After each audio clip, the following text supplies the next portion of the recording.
A world of contradiction. How great performances change us. Well, I'm Catherine Arlidge and I play the violin. That's what I do. And I have 3 musical roles in my life. I'm a member of the City of Birmingham Symphony Orchestra, which is a 90-piece orchestra that performs, tours and records internationally.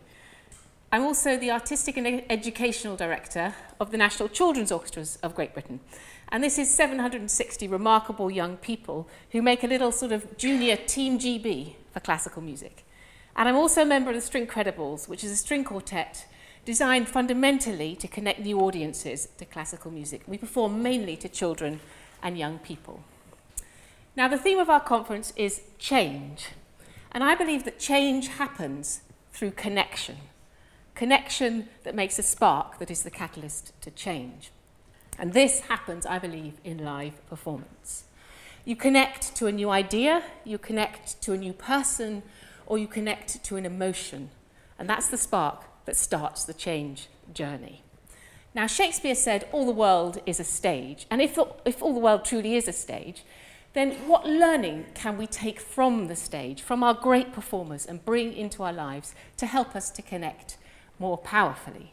So whether you're trying to make a business pitch, or whether you're trying to persuade your frustrating child to revise for their exams, or whether you're trying to fundamentally change somebody's political beliefs, I think making the connection with that person is the most key ingredient.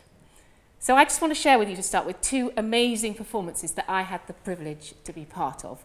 Performances that I believe changed everybody that were involved with them. This is the City of Birmingham Symphony Orchestra back in June, on June the 17th, 2015. And this is little old me there, in the middle of this huge group of people, 3 choruses, a huge symphony orchestra, packed symphony hall. And Andris Nelsons was our conductor at the time, amazing, amazing man. And this was his final concert with us. And it marked the end of a really amazing 7-year partnership. And it was a very sad day for us.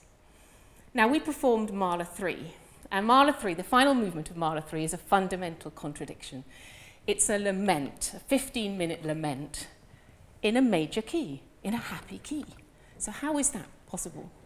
And what performing that piece on that occasion enabled us to do was to mark the journey we'd had with Andris, how remarkable it had been, the positive side of it, then also to mourn the loss, in a way, the moving on from this relationship, but also come to the end of it knowing that we were all going to be okay afterwards. So it was like, in 15 minutes, it was like a little canned grief journey, if you like. And I believe everyone was changed by that moment. And what happened in the concert is something that never happened, has never happened before that, never happened since to me, was that Andris started to cry in that final movement. And then, of course, I started to cry, and then my colleagues around me started to cry. And I'm sure some members of the audience shed a few tears as well. And what was happening, I believe, in that performance was we were all coming together in different ways to that one emotion, that emotion of loss and that emotion of pulling through something difficult, but being positive about the future. Now, the second performance I want to share with you is something very different. I perform a lot in schools. I love performing for children because children are the best barometers ever to your skill at a communicator. If they're not interested, you know straight away. So I went to this school and I was going to perform and create music with these children. And the teacher greeted me and she said, we've got a fantastic class, they're lovely, they're really bright, they're fired up, they can't wait to meet you. It's going to be brilliant. Just let me warn you about one child. So she said, this one child, she's not very clever, she's not very bright, she won't join in, I don't think, she'll just sit on the side. Don't worry if she doesn't join in. She won't disrupt, I don't think, but just don't worry about her. So I said, fine, okay. I went into this situation, and this little girl was, of course, a girl that was used to making mistakes. A girl that wasn't traditionally academic, perhaps, but somebody who was prepared to take risk, somebody who was prepared to experiment, somebody who was prepared to try something new. And, of course, she was the girl that excelled beyond any other child in that class over that performance and that creative music-making session. So I said to the kids at the end, what will you remember about this day? What will you remember about this visit and the work we've done today? And I remember these were like 9-year-olds or something, and one girl saying to me, I loved that you played us Baroque music because Baroque music is my favourite music. Really? Amazing. But this, this little girl says to me, I'll remember you.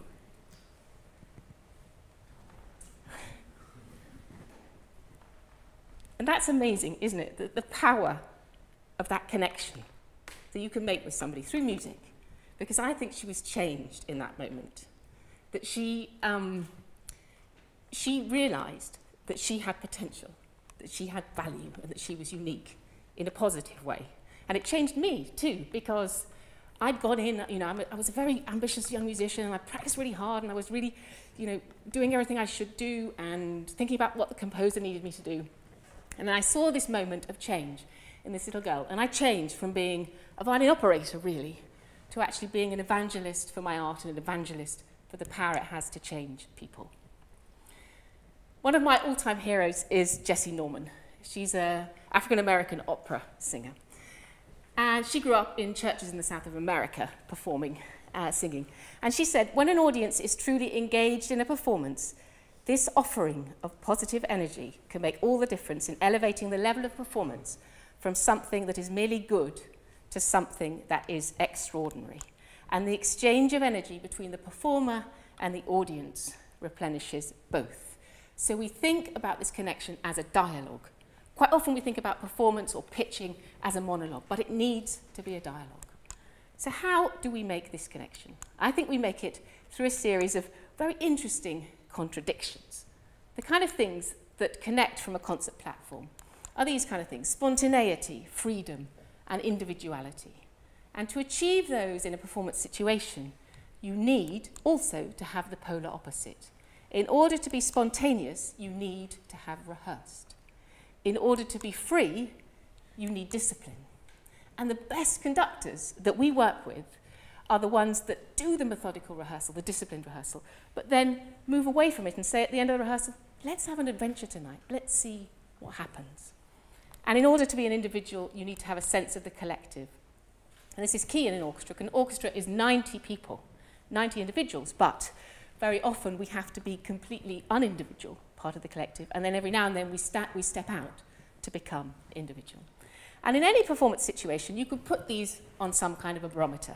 And you might choose to start your performance somewhere fairly safe, somewhere where rehearsal is, somewhere where discipline is. But the danger is that that becomes a little bit dull quite quickly. So you might want to move right across to the other extreme at the other end. Be very free for a bit. And you might want to move back somewhere in the middle. So any performance, any pitch, any idea, any conversation is moving, I believe, between these parameters in response to the audience that you're speaking to. So can we learn to make this connection? I believe we can.